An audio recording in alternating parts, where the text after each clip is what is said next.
Meu marido disse que minha depressão pós-parto era frescura e foi viajar com os amigos. Contratei uma advogada, entrei com o pedido de divórcio e ele só descobriu quando voltou e encontrou a casa vazia. Meu nome é Laura, tenho 31 anos, e há exatos 6 meses, minha vida, que eu julgava ser um comercial de margarina com direito a marido apaixonado e bebê sorridente, implodiu. O gatilho? Uma combinação cruel de depressão pós-parto severa e a total, absoluta e desumana falta de empatia do homem com quem eu havia escolhido dividir meus dias e meus sonhos, Mateus. Nosso pequeno Lucas, meu anjinho de cachos dourados, havia chegado ao mundo há apenas 2 meses, e enquanto eu deveria estar flutuando numa nuvem de amor e ocitocina, eu me afogava num mar escuro e gelado de tristeza, ansiedade e uma sensação paralisante de inadequação. E Mateus? Bem, Mateus achava que tudo não passava de frescura. Lembro-me dos primeiros dias após o nascimento de Lucas como um borrão de cansaço extremo, fraldas trocadas na madrugada e uma alegria genuína, mas frágil. Eu amava meu filho com todas as minhas forças, mas, aos poucos, uma névoa escura começou a pairar sobre mim. Uma tristeza profunda, sem motivo aparente, que me arrancava lágrimas silenciosas enquanto amamentava. Uma ansiedade constante que me fazia verificar a respiração de Lucas de 5 em 5 minutos durante a noite, impedindo-me de pregar os olhos. E uma sensação avassaladora de que eu era uma péssima mãe, uma fraude, incapaz de dar conta daquele serzinho tão pequeno e dependente. Tentei conversar com Mateus, meu marido há 5 anos, o homem que, durante a gravidez, parecia tão animado com a chegada do nosso primeiro filho. Amor, eu não estou bem, eu sussurrava, nas raras vezes em que ele parava de mexer no celular ou de assistir aos seus jogos de futebol para me dar um pingo de atenção. Acho que estou com, sei lá, uma tristeza que não passa. Um medo constante. Eu preciso de ajuda. A reação dele, no início, foi de uma displicência quase infantil. Relaxa, meu bem, ele dizia, com um tapinha nas minhas costas, sem tirar os olhos da TV, é só o cansaço dos primeiros meses, a privação de sono. Toda mãe passa por isso, é normal. Logo, logo você volta ao normal. Voltar ao normal. Como se eu estivesse deliberadamente anormal. Mas a névoa não passava. Pelo contrário, adensava-se a cada dia. Comecei a ter crises de choro incontroláveis, geralmente no banheiro, com o chuveiro ligado para abafar os soluços, para que Mateus não me acusasse de querer chamar a atenção. Perdi o apetite, emagreci visivelmente, mas ele parecia não notar, ou não se importar. A única coisa que ele notava era minha falta de disposição para as obrigações de esposa e minha cara de enterro constante. De novo essa conversa, Laura, ele começou a dizer, com uma impaciência crescente. Poxa, tenta se animar. Olha que bebê lindo e saudável a gente tem. Tantas mulheres queriam estar no seu lugar. Você tem tudo para ser feliz e fica aí, se lamentando pelos cantos. Tudo para ser feliz. As palavras dele me feriam como navalhas. Eu tinha um filho que amava, sim. Mas eu não me sentia feliz. Sentia-me um fracasso. E a indiferença dele, a incapacidade dele de enxergar minha dor, só piorava tudo. Comecei a me isolar, a evitar contato com amigos e familiares, com vergonha do meu estado, com medo dos julgamentos. E Mateus, em vez de me estender a mão, parecia se afastar cada vez mais, irritado com a esposa problemática em que eu havia me transformado. O ápice da sua crueldade e do meu desespero aconteceu quando a tradicional pescaria anual com os amigos dele começou a se aproximar. Era um evento sagrado para Mateus, uma semana inteira num barco-hotel no Pantanal, com muita cerveja, churrasco e conversa de homem. Ele vinha planejando aquilo há meses, desde antes do Lucas nascer. Eu estava no auge da minha depressão pós-parto. Mal conseguia cuidar de mim mesma, quanto mais de um bebê recém-nascido. A ideia de ficar sozinha com Lucas por uma semana inteira, sem o mínimo de apoio ou suporte, me apavorava. Criei coragem e, numa noite em que ele parecia um pouco menos irritadiço, tentei conversar. Mateus, meu amor, comecei, a voz trêmula. Sobre a sua pescaria, eu sei o quanto é importante para você. Mas eu não estou bem. De verdade. Estou com medo de não dar conta de ficar sozinha com o Lucas por tanto tempo. Será que você não poderia adiar um pouco? Só até eu me sentir mais forte? Ele me olhou como se eu tivesse acabado de proferir a maior das heresias. O sorriso sumiu do seu rosto, dando lugar a uma carranca de pura indignação. Adiar a pescaria, Laura? Você só pode estar de brincadeira, ele explodiu, a voz subindo de tom. Eu esperei por essa viagem o ano inteiro. Eu trabalho como um condenado para sustentar esta casa, para te dar do bom e do melhor, para pagar as fraldas e o leite desse menino, e não posso ter um mísero fim de semana, uma semana, de folga com meus amigos? Você está sendo incrivelmente egoísta. Mas, Mateus, eu não estou inventando. Eu não estou bem. Eu preciso de você aqui, supliquei, as lágrimas já escorrendo pelo meu rosto. Ah, Laura, para com essa frescura, ele gritou, levantando-se do sofá num rompante. Isso tudo é frescura sua. Coisa de mulher que não tem o que fazer. Depressão pós-parto? Isso é invenção de revista. Minha mãe teve 3 filhos, cuidou da casa, do marido, e nunca teve tempo para essas depressões modernas. Ela era forte. Você é que é fraca, cheia de não me toques. Frescura. Fraca. Aquelas palavras, ditas com tanto desprezo, com tanta raiva, me esmagaram. Senti como se meu coração tivesse sido pisoteado. Eu vou nessa pescaria, Laura, ele continuou, já pegando a mala de viagem no alto do armário. E ai de você se tentar estragar meu humor ou o astral da viagem com esse seu baixo astral constante. Quando eu voltar, espero encontrar uma esposa mais animada. Mais disposta. Menos problemática. Se recompõe, mulher. Levanta essa cara. Vai passar uma maquiagem, sei lá. Ninguém merece conviver com uma esposa assim, deprimida e reclamona o tempo todo. Ele passou os 2 dias seguintes arrumando suas tralhas de pesca, assobiando pela casa, alheio às minhas lágrimas silenciosas e ao choro cada vez mais frequente do nosso filho, que parecia sentir a tensão no ar. Não me dirigiu uma palavra de carinho, de preocupação. Apenas ordens e críticas. Vê se não esquece de pagar a conta de luz, hein? Não quero chegar e encontrar a casa às escuras. E tenta manter o Lucas quieto, pelo menos à noite. Preciso descansar para a viagem. Na manhã de sábado, ele se foi. Deu um beijo estalado na testa de Lucas, que dormia no berço, alheio ao abandono do pai, e um aceno de cabeça frio para mim. Bateu a porta do apartamento e, com ela, a porta do meu coração. Fiquei sozinha. Com meu bebê nos braços, e um buraco no peito do tamanho do Pantanal para onde ele havia partido em busca de diversão. A névoa escura da depressão, que já me envolvia, adensou-se, transformando-se numa escuridão quase total. O sentimento de abandono, de solidão, de ser um fardo inútil, me consumiu por completo. Eu estava no fundo do poço. Sozinha. Desamparada. E, pela primeira vez na vida, pensei seriamente que talvez fosse melhor não existir mais. Mas, em meio àquela escuridão paralisante, enquanto Lucas choramingava no meu colo, buscando o consolo que eu mal conseguia oferecer, algo estalou dentro de mim. Uma faísca minúscula, quase imperceptível, de raiva. Uma raiva fria, lúcida, direcionada não a mim mesma, mas a ele. Ao homem que me jurou amor e proteção, e que me abandonou no momento em que eu mais precisei. Frescura, ele disse. Pois ele veria só o tamanho da minha frescura. E o preço que ele pagaria por ela. Aquela pescaria, eu decidi ali mesmo, seria a última viagem dele como meu marido. E a minha jornada para fora daquele poço de desespero, mesmo que solitária e assustadora, estava apenas começando. A batida da porta quando Mateus saiu para sua merecida pescaria com os amigos ecoou pelo apartamento como o último prego no caixão da minha sanidade. Fiquei ali, parada no meio da sala, com o pequeno Lucas aninhado em meus braços, sentindo o silêncio da casa me engolir. Um silêncio que era 1000 vezes mais barulhento e assustador do que qualquer choro de bebê ou qualquer discussão que tivéssemos tido. Era o silêncio do abandono. O silêncio da indiferença dele. O silêncio da minha própria alma se partindo em 1000 pedaços. Os primeiros dias sozinha com Lucas foram um borrão de desespero e exaustão. A névoa escura da depressão pós-parto, que já me envolvia como um sudário úmido, adensou-se, tornando-se quase palpável. Eu mal conseguia sair da cama. As tarefas mais simples, como preparar uma mamadeira para Lucas ou tomar um banho, pareciam montanhas intransponíveis. O choro dele, antes um chamado que eu atendia com amor, mesmo que cansada, agora soava como uma acusação, um lembrete constante da minha inadequação como mãe.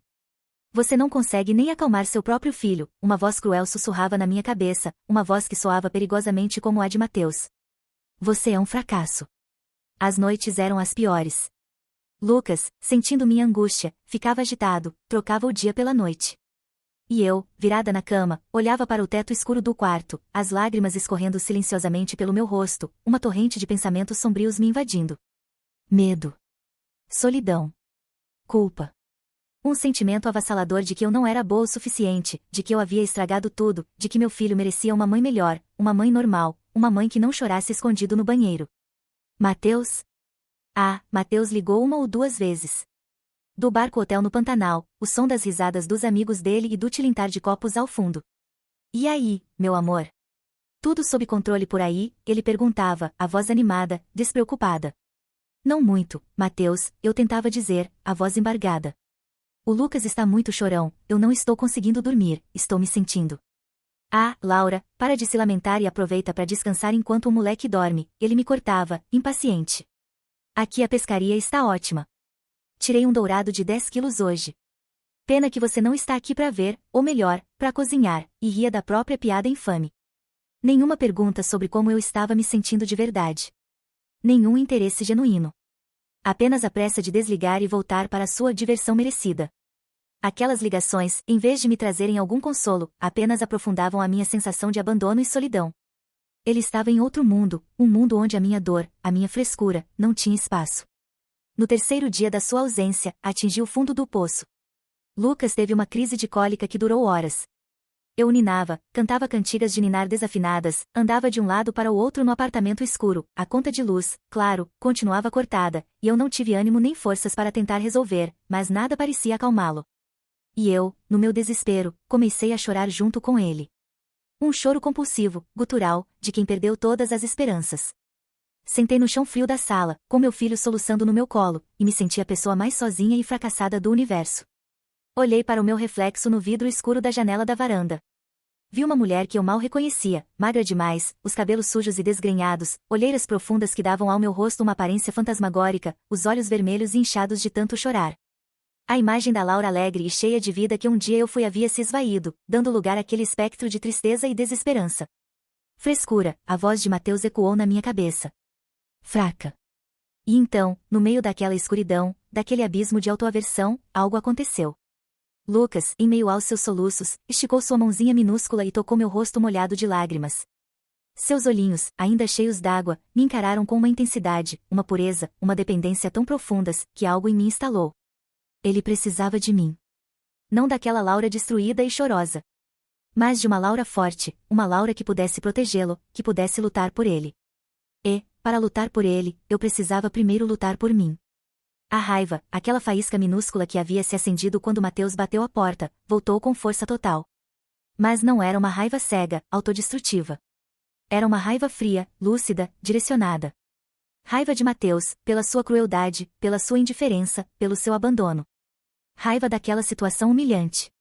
E raiva de mim mesma, por ter permitido que ele me diminuísse, que ele me transformasse naquela caricatura de mulher que eu via no reflexo da janela. Chega, sussurrei para mim mesma, para Lucas, para o universo. Chega de ser vítima. Chega de chorar pelo leite derramado e pelo marido canalha. Levantei-me do chão, ainda com Lucas nos braços, mas com uma nova postura. A coluna mais ereta, o olhar mais firme. A névoa da depressão ainda estava ali, densa e ameaçadora. Mas, pela primeira vez em muito tempo, eu via uma pequena fresta de luz, uma rota de fuga. E essa rota de fuga tinha nome e sobrenome, Doutora Verônica Salles. Lembrei-me de uma conversa, meses antes, com uma colega de trabalho que havia passado por um divórcio litigioso e traumático. Ela havia me falado, com admiração e gratidão, sobre a advogada que a representou.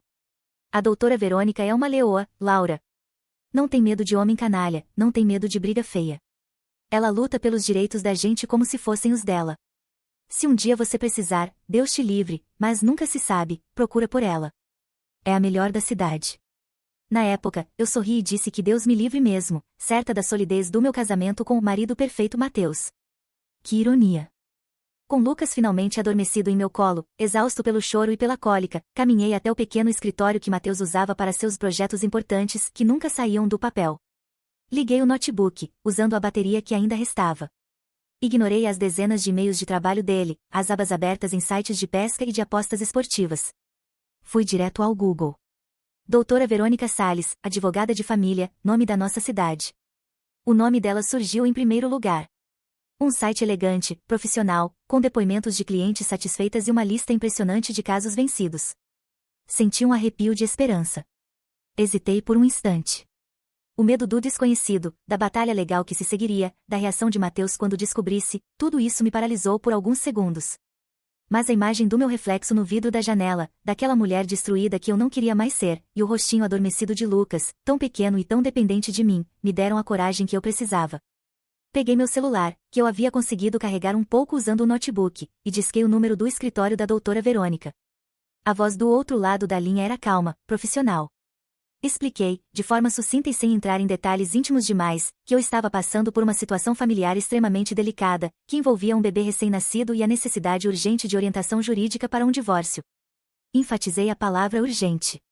A secretária, com uma empatia que contrastava brutalmente com a frieza de Mateus, pareceu entender a gravidade da situação. Doutora Verônica tem a agenda bastante cheia esta semana, senhora. Laura. Laura Mendes, respondi, usando meu nome de solteira pela primeira vez em anos, e sentindo um poder inesperado naquela simples afirmação. Senhora Mendes, ela continuou. Mas, dada a urgência que a senhora mencionou, e o fato de haver um bebê envolvido, vou ver se consigo encaixá-la para uma primeira consulta amanhã de manhã. Às 10. A senhora poderia comparecer? Amanhã de manhã. Tão rápido. Senti um misto de alívio e pânico. Mas a hora da hesitação havia passado. Sim, respondi, a voz firme, sem vacilar. Estarei aí. Pontualmente. Desliguei o telefone e, pela primeira vez em semanas, talvez meses, senti uma minúscula, quase imperceptível, sensação de poder. Eu não era mais a vítima passiva da crueldade de Mateus e da minha própria depressão. Eu estava tomando uma atitude. Estava buscando ajuda. Estava começando a lutar. Mateus achava que sua pescaria no Pantanal seria um interlúdio de paz e diversão, uma fuga da esposa fresca e problemática. Mal sabia ele que, enquanto ele se vangloriava dos seus dourados de 10 quilos para os amigos, eu, aqui em nosso apartamento às escuras, estava prestes a fisgar o maior troféu da minha vida, a minha liberdade. E a vara que eu usaria não seria de bambu ou fibra de carbono, mas a da lei, manejada pela melhor pescadora de tubarões da cidade, a doutora Verônica Salles. A frescura dele, essa ia sair muito, muito cara. E o sabor da minha vingança, eu já podia antecipar, seria muito mais doce e revigorante do que qualquer peixe de rio. No dia seguinte ao meu telefonema desesperado, arrastei-me para fora da cama com uma determinação que eu não sabia que ainda possuía. Lucas, meu pequeno, parecia sentir a mudança sutil no meu estado de espírito, e dormiu um pouco mais tranquilo naquela noite, como se me desse uma trégua para a batalha que eu estava prestes a iniciar. Deixei-o aos cuidados de uma vizinha idosa e compreensiva, Dona Amélia, que, percebendo minha angústia nos últimos dias, havia me oferecido ajuda algumas vezes, uma anja em meio ao meu inferno particular. E rumei para o centro da cidade, para o imponente prédio comercial onde se localizava o escritório da doutora Verônica Salles, a leoa dos tribunais. A sala de espera era elegante, sóbria, e a secretária que me atendeu, a mesma da ligação, foi de uma gentileza e discrição que me acalmaram um pouco os nervos. Em poucos minutos, fui conduzida à sala da doutora Verônica. Ela era tudo que minha colega havia descrito, e mais. Uma mulher na casa dos seus 50 anos, com um olhar penetrante que parecia ler sua alma, um taier impecável e uma postura que transmitia confiança e uma autoridade inabalável. Mas, por trás da armadura de profissionalismo, havia uma empatia genuína em sua voz quando ela me convidou a sentar e a contar minha história. E eu contei. Tudo. Desde a alegria da gravidez, o nascimento de Lucas, a chegada insidiosa da depressão pós-parto, a forma como Mateus minimizava minha dor, suas palavras cruéis sobre frescura e fraqueza, até o abandono final, quando ele partiu para sua pescaria, deixando-me sozinha, no auge do meu desespero. As lágrimas, que eu havia tentado segurar, vieram com força, mas doutora Verônica me ouviu com uma paciência e uma atenção que eu não recebia de ninguém há muito tempo. Entregou-me um lenço de papel e um copo d'água, e esperou que eu me acalmasse. Laura, minha querida, ela disse, quando finalmente consegui controlar os soluços, a voz firme, mas carregada de uma compaixão que me aqueceu o coração. O que você está passando é algo terrivelmente comum, infelizmente. A depressão pós-parto é uma doença séria, que exige tratamento e, acima de tudo, apoio. E o que seu marido fez, ao te abandonar nesse estado, ao minimizar seu sofrimento, não é apenas crueldade. É negligência. E, em certos aspectos, pode até configurar abuso psicológico e abandono de incapaz, considerando sua vulnerabilidade e a do seu filho. Abuso. Abandono de incapaz. As palavras eram fortes, mas, no fundo, eu sabia que eram verdadeiras. Nós vamos lutar por você, Laura. E pelo seu filho, ela continuou, com uma convicção que me deu um novo ânimo. O primeiro passo é garantir sua segurança e a do Lucas. E, em seguida, vamos preparar o pedido de divórcio. Litigioso, claro, porque duvido que seu marido vá facilitar as coisas quando perceber que a esposa fresca resolveu reagir. Traçamos a estratégia ali mesmo. Divórcio litigioso, com pedido de guarda unilateral de Lucas para mim. Doutora Verônica foi enfática, com o histórico de negligência e abandono emocional dele, e com laudos médicos que comprovaremos seu estado de depressão pós-parto e a necessidade de um ambiente tranquilo e seguro para você e para o bebê, temos grandes chances de conseguir a guarda unilateral, ou, no mínimo, uma guarda compartilhada com regras muito claras e favoráveis a você. Em seguida, a pensão. Vamos pedir uma pensão alimentícia para o Lucas que seja condizente com as necessidades dele e com as possibilidades do seu marido. E, dependendo da sua situação financeira e da sua capacidade de voltar ao mercado de trabalho em meio a tudo isso, podemos pleitear também uma pensão para você, por um período determinado, até que você se restabeleça. E a partilha de bens? Pelo que você me disse, o apartamento onde vocês moram é alugado. E os bens móveis? Bem, vamos listar tudo, mas imagino que o maior patrimônio dele seja a tralha de pesca e o estoque de cerveja, ela disse, com um leve sorriso irônico que me fez sorrir também, pela primeira vez em dias. O plano mais audacioso, no entanto, era o da minha saída do apartamento antes que Mateus voltasse da pescaria. Ele te deixou sozinha num momento de extrema vulnerabilidade, Laura. Ele te expôs a riscos. Não vejo por que você deveria esperar por ele para tomar as rédeas da sua vida. E, sinceramente, confrontá-lo pessoalmente, no seu estado emocional atual, pode ser ainda mais desgastante e perigoso. Minha sugestão é, enquanto ele está lá, relaxando com os amigos e os peixes, nós preparamos sua mudança. Você sai, se instala num lugar seguro, e ele será notificado do pedido de divórcio e da sua saída quando retornar. Será um choque de realidade para ele, mas um choque necessário. A ideia me assustou um pouco no início. Sair assim, às escondidas. Mas, pensando bem, era a melhor solução. Evitaria um confronto direto, que certamente seria traumático. E me daria a chance de me organizar, de encontrar um novo refúgio, longe da toxicidade dele. Doutora Verônica foi incrível. Enquanto ela e sua equipe preparavam a petição inicial do divórcio, com todos os pedidos e as provas que eu já possuía, e-mails antigos onde eu mencionava meu mal-estar e ele minimizava, testemunho de Dona Amélia sobre meu estado nos dias em que ele já estava ausente, ela também acionou seus contatos. Conseguiu um pequeno apartamento mobiliado para mim, num bairro tranquilo, alugado por um cliente dela que estava viajando e que se sensibilizou com minha história. E indicou uma empresa de mudanças discreta e eficiente. Os dias seguintes foram de uma atividade frenética e secreta. Enquanto Mateus postava fotos no grupo de WhatsApp da família, todo orgulhoso, ao lado de peixes enormes, e, provavelmente, de outras presas locais, eu, com a ajuda da minha amiga Ana, a mesma que me acolheu na história da vingança da chefe tóxica, sim, o mundo é pequeno e as amigas de verdade são para todas as horas, e de Dona Amélia, comecei a encaixotar minha vida. Foi um processo doloroso e libertador ao mesmo tempo. Cada objeto que eu pegava trazia uma lembrança. O álbum de casamento, com nossos sorrisos congelados num tempo que parecia pertencer a outra vida. As roupinhas de Lucas, tão pequenas, tão cheias de promessas. Meus livros, meus poucos pertences pessoais. E as coisas dele, as coisas dele. As varas de pescar caríssimas, os equipamentos de camping, a coleção de camisas de time de futebol. Tudo aquilo ficaria para trás, como um lembrete da vida que ele escolheu, da prioridade que ele me deu. Ou melhor, não me deu. Ana foi meu anjo da guarda. Enquanto eu cuidava de Lucas ou desabava em crises de choro, ela organizava as caixas, etiquetava tudo, coordenava a logística da mudança. Dona Amélia trazia lanches, cuidava de Lucas por alguns instantes para que eu pudesse respirar, e me dava palavras de conforto e incentivo. Você é forte, minha filha. Mais forte do que imagina. E esse canalha do seu marido vai ter o que merece. Na véspera do retorno triunfal de Mateus da sua pescaria relaxante, o apartamento estava quase vazio. Apenas os móveis maiores dele, suas roupas no armário, e uma sensação de desolação que, paradoxalmente, me trazia uma paz imensa. Eu e Lucas já estávamos instaladas em nosso novo e modesto refúgio. Um lugar pequeno, simples, mas que, para mim, representava a liberdade, o recomeço, a esperança. Doutora Verônica já havia protocolado o pedido de divórcio e a solicitação de medidas protetivas de urgência, caso Mateus se tornasse agressivo ao descobrir tudo. O oficial de justiça estava instruído a entregar a notificação a ele assim que ele retornasse, ou a deixá-lo em local visível caso ele não fosse encontrado de imediato. A última caixa com as minhas coisas e as de Lucas foi colocada no carro de Ana, que viera me buscar para a fuga final.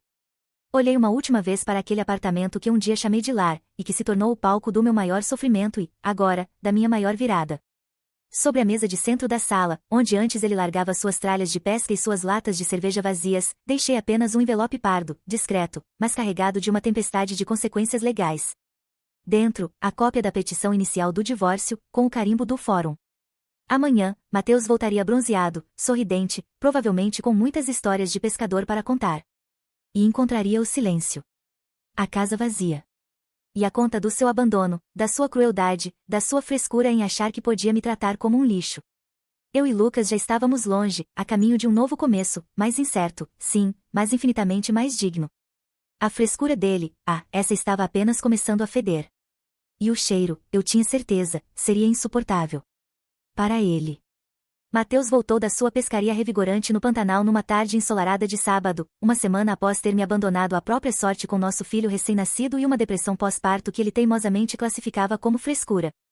Pelo que soube depois, através de mensagens que ele disparou para amigos em comum e que, inevitavelmente, chegaram ao meu conhecimento, ele entrou em nosso, agora apartamento assobiando, bronzeado, provavelmente esperando encontrar a esposa problemática de sempre, talvez um pouco mais dócil depois de uma semana de reflexão solitária, leia-se, abandono cruel. Mas o que ele encontrou foi o silêncio. Um silêncio pesado, cortante, que ecoava pelos cômodos estranhamente vazios. Nenhuma Laura choramingando no quarto, nenhum Lucas resmungando no berço. Apenas o cheiro fraco de produtos de limpeza. Ana, minha amiga, havia insistido em dar uma última faxina antes de trancarmos a porta, e uma sensação de abandono que, desta vez, era dele, não minha. E, sobre a mesinha de centro da sala, onde antes repousavam suas revistas de pesca e os controles remotos da TV, havia apenas um envelope pardo, oficial, com o timbre do Poder Judiciário do Estado.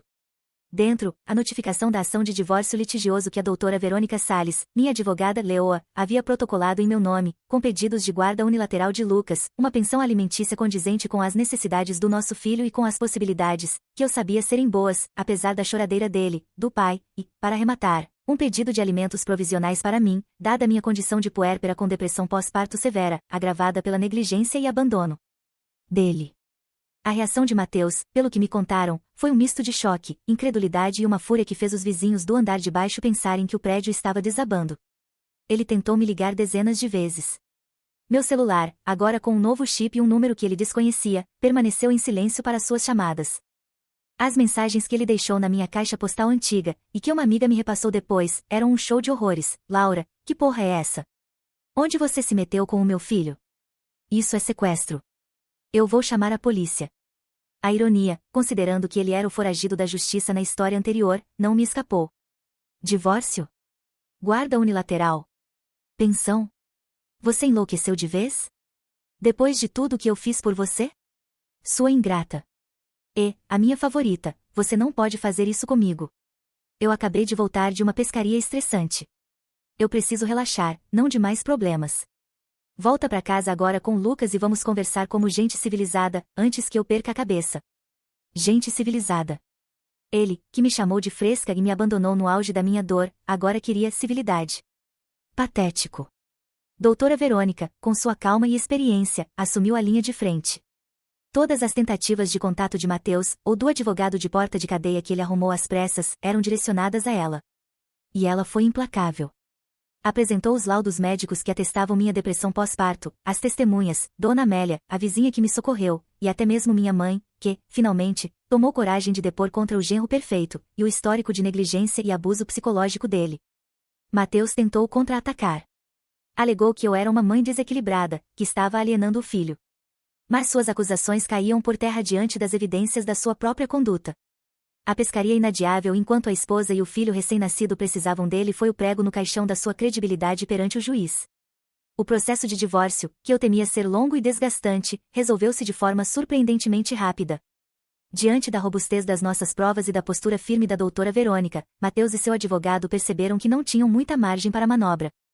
Acabaram aceitando um acordo que, em sua maior parte, contemplava meus pedidos iniciais. A guarda unilateral de Lucas ficou comigo, com um regime de visitas assistidas para ele, que ele raramente cumpria, alegando falta de tempo ou compromissos inadiáveis. A pensão alimentícia para Lucas foi fixada num valor justo, e eu ainda consegui uma pensão temporária para mim, que me permitiria focar no meu tratamento e na minha recuperação sem a pressão financeira imediata. E assim, o capítulo Mateus da minha vida foi oficialmente encerrado. Com a minha assinatura num papel que representava não apenas o fim de um casamento, mas o início da minha libertação. Os meses que se seguiram foram de reconstrução. Com o apoio da minha terapeuta, da doutora Verônica, que se tornou uma amiga querida, da minha mãe, que redescobriu sua força ao meu lado, e de amigas como a Ana, fui, aos poucos, saindo da névoa escura da depressão. Lucas, meu pequeno guerreiro, era minha maior inspiração. Seu sorriso banguela, seu olhar curioso para o mundo, a forma como suas mãozinhas seguravam meu dedo com tanta força, tudo isso me dava um propósito, uma razão para lutar, para me reerguer. Voltei a trabalhar como tradutora freelancer, no meu ritmo, de casa, o que me permitia cuidar de Lucas e, ao mesmo tempo, reconquistar minha independência financeira. O dinheiro da pensão ajudava a cobrir as despesas maiores, mas a satisfação de gerar meu próprio sustento, de não depender de ninguém, era indescritível. Mateus? Soube que ele engatou um novo relacionamento com uma moça bem mais nova, que, aparentemente, não sofria de frescuras e adorava suas pescarias. Problema dela. Ele pagava a pensão de Lucas em dia, doutora Verônica fazia questão de fiscalizar isso de perto, mas seu contato com o filho era esporádico e superficial. Perdeu os primeiros passos, as primeiras palavras, os primeiros dentinhos. Perdeu a chance de ser pai de verdade. E essa, eu acho, foi a maior punição que a vida poderia ter lhe dado. Hoje, Lucas está com quase 2 anos. É um menino alegre, saudável, cheio de energia. E eu? Eu sou uma nova Laura. Mais forte, mais consciente do meu valor, mais dona de mim. A depressão pós-parto deixou cicatrizes, sim. Mas também me ensinou lições preciosas sobre meus limites, minhas necessidades, e sobre a importância de me cercar de pessoas que realmente me amam e me apoiam. Aprendi que frescura é um termo usado por gente pequena, egoísta, para invalidar a dor do outro. Aprendi que pedir ajuda não é sinal de fraqueza, mas de coragem. E aprendi que, mesmo no fundo do poço mais escuro, sempre existe uma fresta de luz, uma chance de recomeço, desde que a gente tenha coragem de estender a mão e agarrá-la.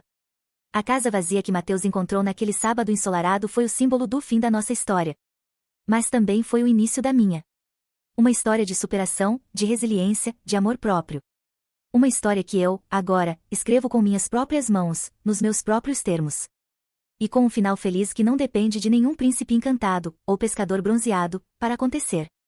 Depende apenas de mim. E do meu pequeno grande companheiro de jornada, Lucas. E isso, meus amigos, não tem preço. E, definitivamente, não é frescura. É vida. E aí, minha gente, que alívio ver a Laura dando a volta por cima e deixando o Mateus falando sozinho, e pagando a conta do seu abandono. Essa história é um soco no estômago da falta de empatia e um lembrete poderoso da força que nós, especialmente as mulheres e mães, temos dentro de nós, mesmo nos momentos mais sombrios. Depressão pós-parto não é frescura, é coisa séria e precisa de apoio, não de julgamento. Se você se emocionou com a jornada da Laura, se já passou por algo parecido ou conhece alguém que precisa ouvir essa mensagem de esperança e superação, não economiza no like. Compartilhe essa história com quem precisa saber que não está sozinha e que é possível, sim, transformar a dor em força e o abandono em libertação. E já sabe, né? Se inscreve no canal para não perder nenhuma das nossas histórias de mulheres guerreiras, de homens canalhas levando o que merecem, e de finais felizes construídos com muita garra, lágrimas e, por que não, com a ajuda de uma advogada leoa. Tem muito mais por vir. Fica ligado e até a próxima.